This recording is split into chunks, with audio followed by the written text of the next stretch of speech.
We're sitting down today with Amador County Clerk, Recorder, and Registrar of Voters, Kim Grady. Kim, first off, I want to just thank you for giving us the time to sit down. I know it's pretty busy. Well, thank you for having me. At the Elections Department right now. So, other than the election on Tuesday, how was the play, Mrs. Lincoln? I mean, what happened? Well, first, I have to say I'm truly sorry about what happened. Mm-hmm. I know this is frustrating for voters, and we're just really sorry we didn't have enough ballots. Well, what actually happened, Kim? Well, we didn't order enough ballots. There are currently around 7,000 registered poll voters for Amador County. We ordered 3,900 ballots. That wasn't enough. And Amador County roughly has about an average about 55% turnout for a primary. And so why didn't you order more? Didn't you think this would be, with the judge race and the superintendent of schools? Or, because I know I've talked to you in the past and you've said that usually on a non-presidential year, it's not that busy. Yeah, normally the turnout is lower for a non-presidential. We go to order ballots. It's normally, we have a kind of a statewide prediction of what that's going to be, which was around 20%. And we double that because Amador always has a higher percentage, and that still wasn't enough. So will you be ordering more ballots in the future? Oh, absolutely. In the future, we're going to order 25% more than the voter turnout from the last election. So this elections will not happen again. Were all the polling places shorted? Because we started getting calls about 3 o'clock on Tuesday that the American Legion Hall, the Plymouth area, Sutter Creek, we didn't get any from Ione. So I'm curious about Ione. No, pretty much countywide. Jackson, mine here at Mel's was shorted. Everyone, yeah, pretty much across the board. Everybody was shorted. Mm-hmm. So, other than ordering more ballots and so forth, what did you do to correct the problem on Tuesday? I know you went down and got 1,000 more ballots, but what else did you do? Well, our poll workers, who are frontline workers, did a great job of doing exactly what they were supposed to. They let the office know if they start getting low. And so first thing we do is we make sure that they have sample ballots. We get more sample ballots out to them. So from the office, we would go out that way to give them office ballots. And then when it turned out that it was about 2:30 that wasn't going to be enough, I ordered more ballots from our printer in Sacramento, and we got another 900 ballots printed and brought to the polls. Now, there's a rumor going around. Excuse me, Kim. There's a rumor going around that there was a mistake because it was a 2-page ballot, an A and a B, that there was a mistake, whether either it's on the elections department or the printer, that there weren't enough ballots printed because they didn't take into consideration. Oh, the other card. You know what I'm saying? Like there's an A page and a B page. 150 of those, 150 of those, we need 300 to this polling place. Well, they only had actually 150 instead of 300. Is that true? No, there was no printing error. The ballot is one thing, whether it has 1 card, 2 cards, 3 cards. So when you order 10 ballots, that includes however many pages there are to that ballot. Is this a reputable printer? Do they do work for someone else, or did you? Oh, yes. You didn't just get them online? No, there's only a couple certified printers that can be used that the state certifies to print ballots. A lot of people. On Tuesday night we started getting a lot of calls. People were frustrated. Didn't want to stick around till 8 o'clock. What do you have to say to those people? Again, we're sorry. It's terribly frustrating for them. We didn't project the right numbers for turnout, and they suffered for it, and I'm sorry. Another question that pops up is that on some ballots, the judges' names were swapped. Like Robert Schell was the top on one, Judge Day, and then in another area, they were swapped. Is that true? That is correct. That is correct? Yes, that is correct. Election code requires a rotation of names by supervisorial district. And so you don't see. I always thought that was like you wanted to be on top. You drew that position. That No, it and doesn't- that's exactly why there's the rotation, so that everybody gets the opportunity. There's an alphabetical random draw that occurs per the code that decides how the rotation starts, and then it's rotated by district. So Kim, were there 3 different ballots? Because we had, District 3, District 5, and then the rest of us. No, but there was actually 5 ballot types this time. 5 ballots. Yes. Why 5 ballot types? Because Oh, of Lockwood? rotation. Yes, Oh, and Lockwood. rotation.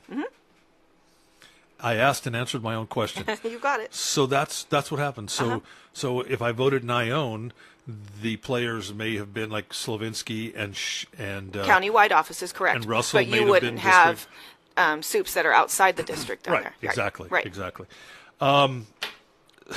So here's the big elephant in the room then, Kim. What is the holdup?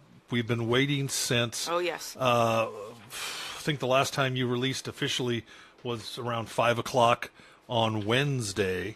What's taken the holdup?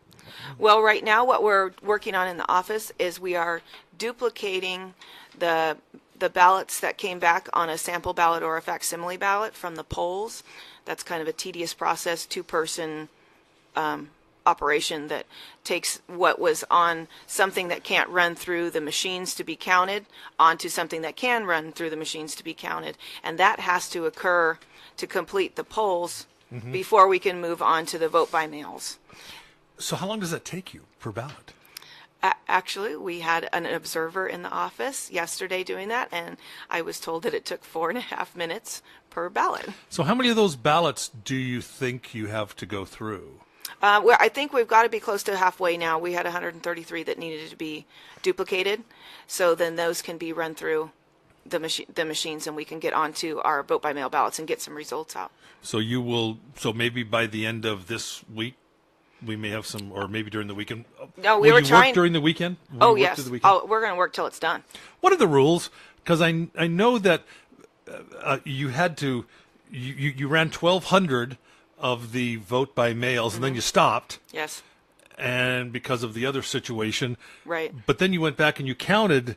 Instead of going back to the vote by mails? mails, you went to the polling place. Yeah, Why? the Secretary of State requires that we report all of our precincts on election night. So we would normally have run vote by mails throughout the day until we could get as many in as possible so that those results could come out at 8, but we were pulled away to deal with the shortage in ballots, and so we'd only completed very few of them, and then we have to switch to the Secretary of State's requirement. So you roughly, again, these are estimations, but they're very close estimations. 14,800 vote by mail ballots voters were sent out. Yes, when you are a permanent So you don't vote have by- to request. I don't have to say send me my ballot this No. time. Not You if just you're a permanent. You automatically send them out. Absolutely.